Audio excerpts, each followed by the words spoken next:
Continuamos en Salud Hoy y estamos dentro de este ciclo de salud bucal. Y ahora recibimos al doctor Marcos Uní, quien nos habla acerca de la higiene bucal. Cada día más hay una mayor concientización, tanto por parte del gobierno como de los padres, acerca de la salud bucal de nuestros niños.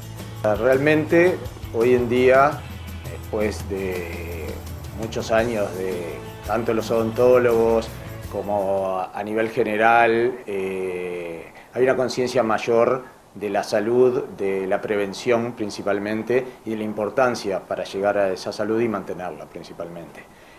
Los niños, nosotros mismos teníamos un tipo de conocimiento cuando éramos niños, nuestros padres tenían uno muchísimo menor y justamente ahí se ven las grandes diferencias.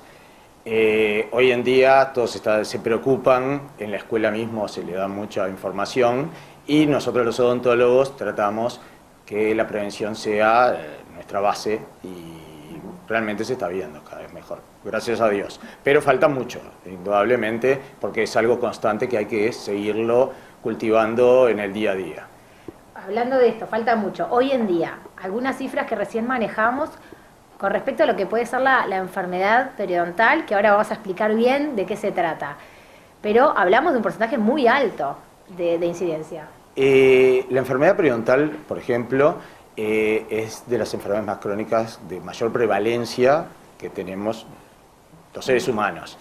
Eso hace que la gran mayoría en la edad adulta la podamos tener, justamente. Entonces, tanto la prevención como por lo menos si ya se empieza a instalar, atacarla en estadios más tempranos es importantísimo, porque si no, realmente, como decía Javier, llegado el momento, el resultado final lamentablemente puede ser la pérdida de la pieza dentaria. Entonces, ¿qué serían entonces estas enfermedades periodontales que tú estás hablando? Para ya entrar en el detalle. Bueno, primero que nada, como también dijo Javier, tenemos la gingivitis. La gingivitis es la inflamación de esa encía, ¿verdad?, que le va a dar, justamente la persona va a tener ciertos signos y síntomas, va a haber sangrado, por ejemplo, pero esa enfermedad, lo importante es que es reversible. En otras palabras, si se trata, si justamente ese paciente se empieza a higienizar mejor, empieza todo ciertas medidas, no tiene ninguna consecuencia final sobre sus tejidos. En otras palabras, pasa a estar sano y ahí no pasó nada.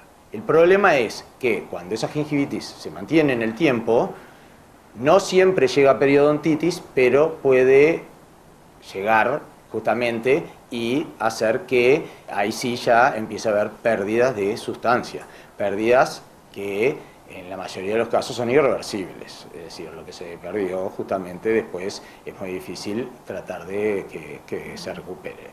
Entonces ahí es que también tenemos diferentes estadios de esa enfermedad.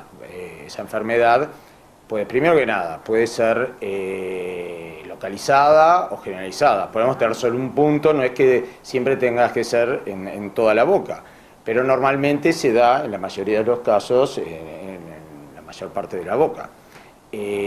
También eso es progresivo. Podemos tener, primero que nada, según la pérdida que tengamos, leve, después ya más moderada y después la avanzada, que es, como bien decía Javier, cuando realmente el paciente ahí se da cuenta de esa movilidad de la pieza, y por eso muchas veces cuando concurren al consultorio es que dice, tengo piorrea, como decía antes, porque la pieza ya realmente se mueve para todos lados y lamentablemente ahí la solución ya es muy complicada. Hablamos de los síntomas y signos, hablamos antes con Javier justamente de sangrado, aparición de sarro. Cuéntame un poco de estos síntomas. Bueno, el sangrado normalmente es oscuro, viscoso, porque también es diferente, puede haber un sangrado, pero por otras causas, ¿verdad? Pero a veces uno se pasa el hilo dental en un se diente puede hasta y lastimar y no haber enfermedad periodontal, no haber gingivitis, no haya nada de eso. Pero cuando ya el tipo de sangrado es un sangrado, pues, como te decía, más oscuro, más viscoso, ya... reiterado, no es que una vez reiterado, sucedió. ahí está, no es un día y después ya no pasa más, sigue pasando. Entonces ahí obviamente que hay una inflamación de esa encía y entonces realmente necesita el paciente cambiar ciertos servicios. En una de esas simplemente es la técnica de cepillado, se puede ayudar, ¿sí?, con ciertos enjuagatorios y demás, pero principalmente ahí con el elemento correcto, con un buen barrido y una buena técnica de cepillado, ahí ya estaría bien. ¿Qué pasa con el sarro? Con el sarro, bueno, el sarro justamente, toda persona, esa placa que justamente se acumuló, termina calcificándose y entonces ahí cada vez complica más porque sobre ese sarro, sobre ese tártaro, se acumula más placa y es más difícil también sacarla. Entonces la inflamación cada vez es mayor. Entonces, indudablemente, ahí lo que tiene que hacer es concurrir periódicamente al odontólogo para que por lo menos se haga una higiene bucal, se le haga y entonces se pueda mantener perfectamente. ¿Qué pasa con la retracción de encías? Cuando las encías se empiezan como a bajar y se empieza a ver cada vez más diente, ¿no?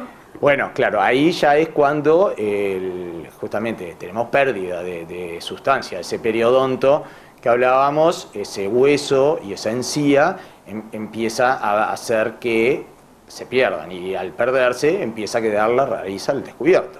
Al quedar justamente la raíz al descubierto, el paciente también puede concurrir. ¿Por qué? Porque empieza con sensibilidad.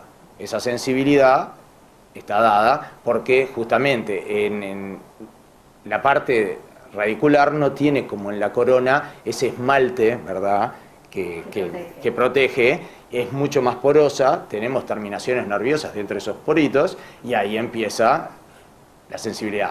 Que si todavía, aparte de la propia enfermedad periodontal, uno ingiere, que hoy en día es muy común, muchas sustancias ácidas, desde la Coca-Cola, que no se sabe, pero justamente es muy ácida, a todo lo que tenemos conocido, bueno, tangerinas, limones, jugos y demás, tomate y demás, todo eso hace que esos poros todavía se le vayan a agrandar más y ahí va a tener más sensibilidad. Entonces ahí sí concurre al odontólogo, pero entonces hay que tratar esa sensibilidad, pero principalmente también hay que tratar, primero que nada, la causa primaria que causa esa sensibilidad, por lo que esté al aire justamente esa raíz, que es la enfermedad periodontal. En ese punto, no vamos a detenernos hoy en los tratamientos, pero en ese punto, ¿sí es reversible o ya no? Una vez que se empieza a aparecer la raíz.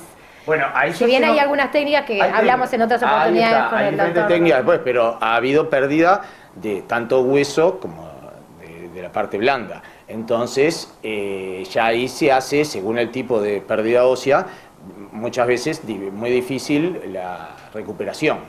Ahí se trata de frenar, entonces. Ahí se trata de frenar, exactamente, para que no siga progresando.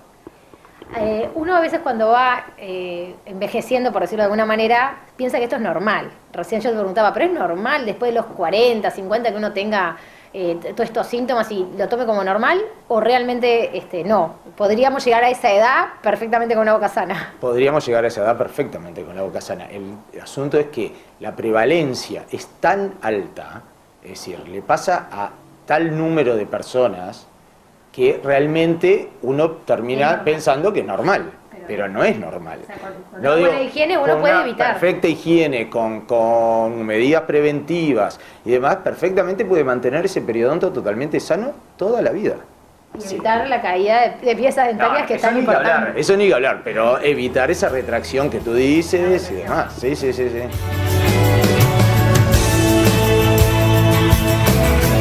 Los invitamos a hacer una nueva pausa en Salud Hoy.